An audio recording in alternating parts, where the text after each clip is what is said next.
Any, what do you call it, Jeff? Any pick for the hardest problem? Anybody have the hardest problem? Out of curiosity, what is it? 3C. Yeah. 3C? Yeah. Anybody ever seen the movie Pulp Fiction? I'm sorry. Anybody ever seen the movie Pulp Fiction out of curiosity? It's not a prerequisite for the course, but I've seen Pulp Fiction. I teach cubes, difference in sum of cubes using an idea from Pulp Fiction. So we'll see what the shit that's all about. If you've never seen Pulp Fiction, go watch it. I forgot how to freaking focus this damn thing. Oh well, too bad for everybody. Oh, that's right, up here. Alright, that's fine. This very first one, is there any multiplication, is there any foiling in this first problem? Did anybody foil? Hopefully not. Because this doesn't say 2x minus 3 times, this says 2x minus 3 times, right? So you just have to distribute. So you're distributing negative 3. So what's that become? Yeah, so this would be 2x, negative 3x. Good, plus 12 equals x. Kick ass. And now it's 2x minus 3x. Negative x. X plus x, that's crazy. And now you're at the point where this almost always happens when you're solving equations. You want to get all your x's on one side and all your numbers on the other side, right? And you almost always divide last, right? Is this? I want to start off with one that wasn't too bad, but there's a few easy mistakes to make.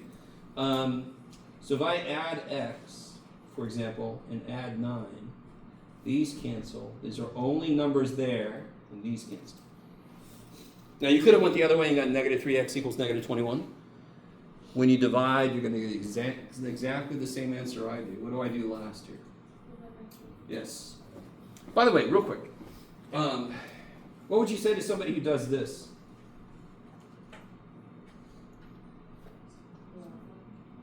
By the way, that's very wrong, yes? Yeah. Why is that wrong? Because 3 is multiplied by x, and subtracting can't undo multiplication. That seems really silly to say, but it's a really stupid mistake. It's really easy to make, yes? Because our brain just says, I want the 3 out of it, let me just subtract it away. But whenever you think something cancels, make sure the operations are opposite, or else they ain't going to cancel.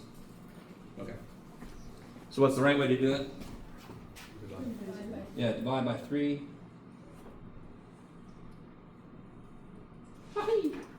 And of course you could plug that in to check it. Okay. By the way, that is how I write, so good luck.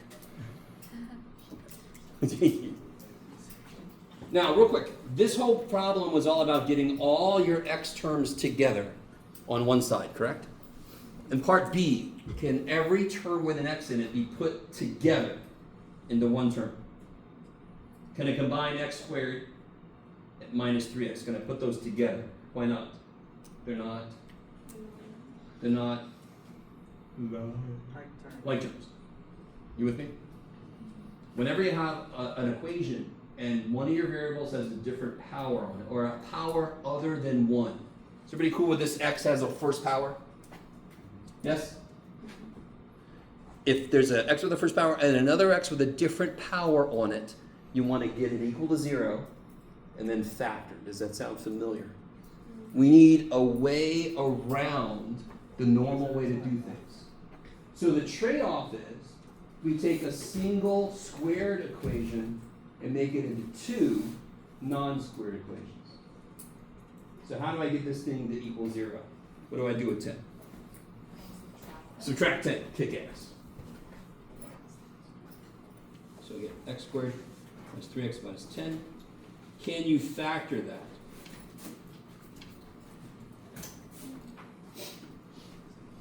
You guys remember the steps to factor this? What two numbers multiply to be negative 10 and add to be Negative 3. So it's a little number puzzle. 5 and 2. But which one's got to be negative so that you combine to negative? The bigger one. This would make negative 3. If the 2 is negative, it would make positive 3. Okay, I love it. What's the only way? Now, real quick, do you guys see how, what is x minus 5? I love this question. What is x minus 5? It's a number. If x is 7, this is the number 2, correct? So doesn't this say one number times another one is 0? Isn't that what that says? Yes? What's the only way that two numbers can multiply to be 0? One of them has to be 0. So either this number is 0 or that number is 0. Yes? If there was any other number here besides 0, how many ways can you multiply two numbers and get 4, for example? Or 10. Let's say 10, because 10 was up there already. Give me two numbers that multiply to 10. Holy shit. Give me two more numbers that multiply to 10. Give me two more numbers that multiply to 10. Negative 5 and negative 2. Yeah. Two more. Negative 10, negative. Two more. 20 and 1/2. 40 and 1/4. How long could I go? Forever. So I don't want it equal to 10. Because then there's an infinite number. No, screw that shit. I want it equal to 0. And then there's one possibility for each piece. They could all be 0. So either x minus 5 is 0. So x is 5. Or x plus 2 is 0. So x is 9. Yeah. So either one of those makes the equation true. Are you guys all with me? Does this feel familiar? So when you have a power other than 1 on your variable, you want to get it equal to 0 and then factor. Kick ass. Now, we are going to focus a bit on factoring. So if you've forgotten how to factor, we are going to focus on that starting tomorrow. Yes, it's the first thing I do because it's everywhere. Once you learn how to factor, you start doing any math, you're like, how did I do anything before I knew how to factor? Because it's everywhere. What about, a decent number of people got this one right and then got confused here, but the funny thing is these are the same problem. What does this problem say to do? Yeah, replace x with 5. So I replace x with 5. If I would have put a 7, I would have put a 7. If I would have put a negative 3, I would have put a negative 3. So if I would have put a w, I would put a w. See, I mean, functions are so single-minded. It's just replace. That's all they mean. So it says take in f, replace x with 5. And you're like, okay.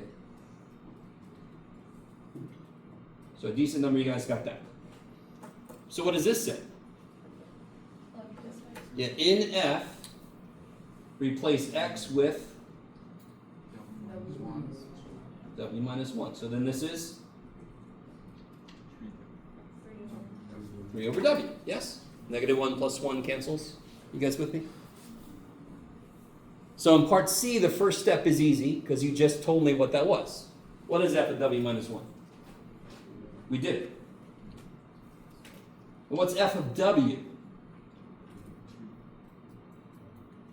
What do you get when you plug a w in? 3 over w plus 1. Okay, let me stop there for a second. Do you guys see that? Function notation. Easiest damn thing. You just, whatever the shit's in there, you put it in there. And then you simplify. You guys see that? There's nothing more to it than that. Period. But now, have I simplified this fully yet? No. What does simplify mean? Least amount of numbers and variables. Sort of. It means do all the operations. But so in a sense, that normally that's what it ends up with. So what operation is here that we haven't done yet?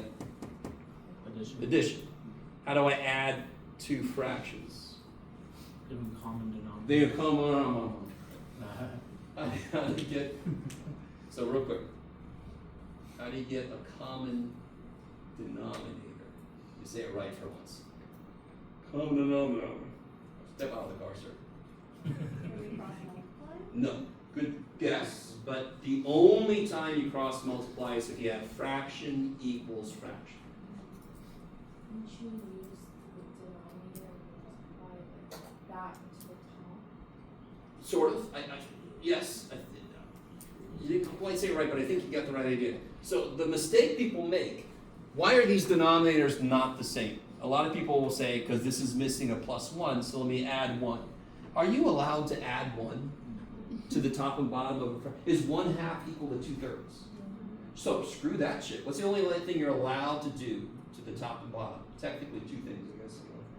What can you do to the top and bottom of a fraction and keep it the same? Multiply by the same. Multiply or divide. And really, there's no division. It's just multiply by the reciprocal, but for now, we'll pretend like there's division. So I can multiply top and bottom, I can divide. What does this first dude have on the bottom? Now let me say something that trips you out. This second dude does not have a W on the bottom. It doesn't. If I say 3/8, does that have a 4 on the bottom? 3/8. Is there a 4 in it? Is there a 4 in it? Because it's 4 times 2, right? You with me? 3/8 has a factor of 4 in the bottom. Does 3/7 have a 4 in the bottom? No, it doesn't. I don't care if it's 4 plus 3. It's got to be a factor, yes? So this has a W, and this has a W plus 1, completely different number. So what does he need that he's got? What's the only thing he's got? What's the only thing he has on the bottom? W plus 1. So what does he need that he doesn't have? W plus 1. Not plus 1. I'm not allowed to add 1. We just got rid of it, right? So the first dude, I need to multiply in by W plus 1. What's the second dude missing now? That the first guy has?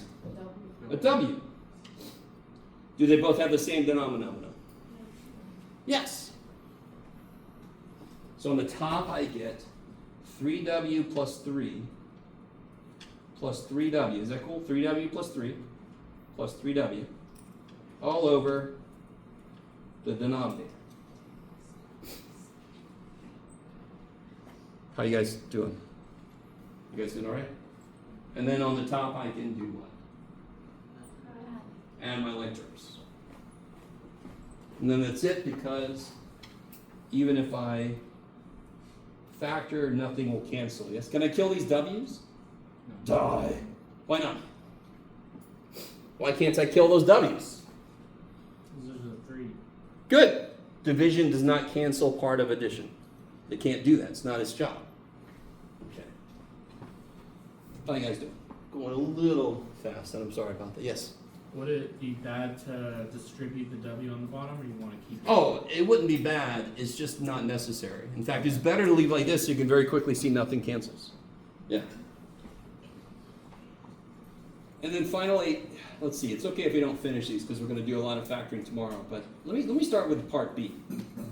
Part B is normally the one that some people will remember. Does anyone feel like they got that one factored correctly? A few people. Okay, what'd you get? Yeah. So this is beautiful. There's 2 x's, so I'll put 1 x there and 1 x there. That makes x squared, yes?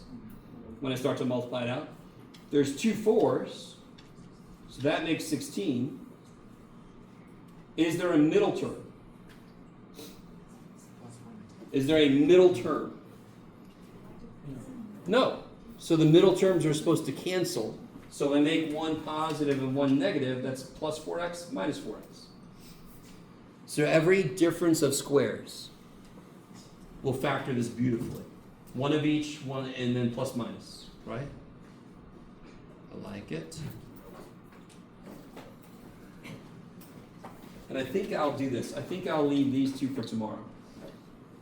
So we'll get deeper into factoring tomorrow. I think that's enough for today.